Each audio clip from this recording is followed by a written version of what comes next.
A massive crack in the ground that's estimated to be up to 50 feet deep has opened up in Kenya seemingly overnight. The crack stretches along Kenya's Great Rift Valley, and many scientists believe it could end up splitting the continent apart. Deborah Pata is tracking developments from Johannesburg, South Africa. Imagine waking up one morning to find a massive crack running through your home. That's what happened to Elliot Njuguna, forced to dismantle his house by hand before it was lost to the earth below. He lives in Mai Mahiu, part of the Great Rift Valley in Kenya, a region that has already provided a treasure trove of some of the most important archaeological finds in history. And this latest discovery is so significant, scientists predict it will be the fault line along which history is made once again as Africa splits into two continents. Although that won't happen for a very long time, says geologist Ben Andrews. Fortunately, this does not occur instantly, so we're many tens of millions of years away from having two continents.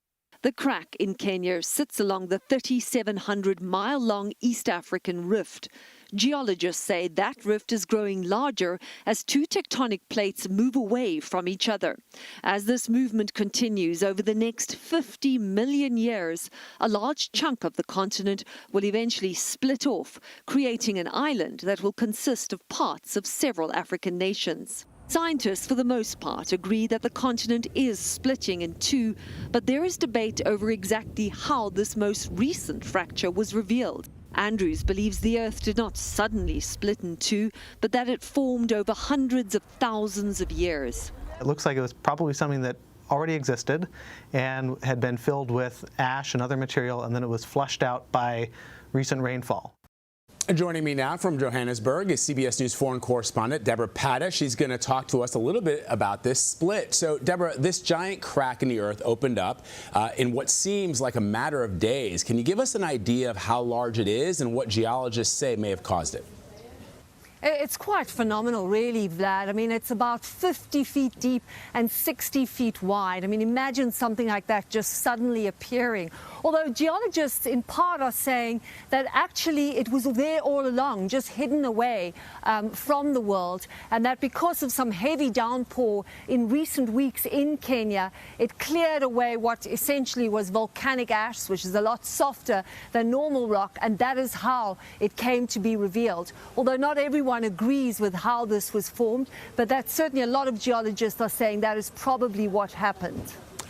You know, I know a lot of people are really interested in the science behind this, and some of the pictures are really amazing, but I'm very curious about the people on the ground because, as you know, Deborah, things like this can affect people's lives in a significant way. So how are people reacting, and what does this mean for people living in the surrounding areas? How could their lives be impacted? It already has taken place for some people, Vlad. Well, we've seen some people who literally woke up to see a giant crack in their home. Can you imagine waking up to something like that? One man said that he started screaming and tried to grab as many belongings as he could and actually physically dismantled his home by hand as quickly as possible before it could be sort of sucked in by this giant crack that had appeared there. He now has nowhere to go. So it's one thing to dismantle your home and move, but where do you move to? This is the Rift Valley.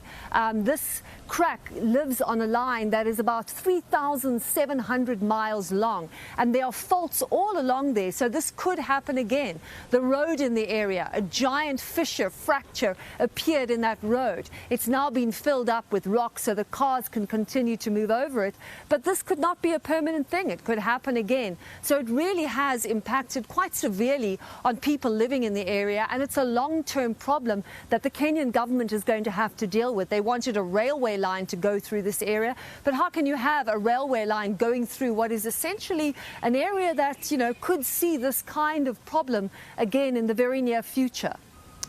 It is a story that is to be continued. Deborah Pata, perhaps for the next couple of years, certainly the next couple of million years. We appreciate it as always. Thank you.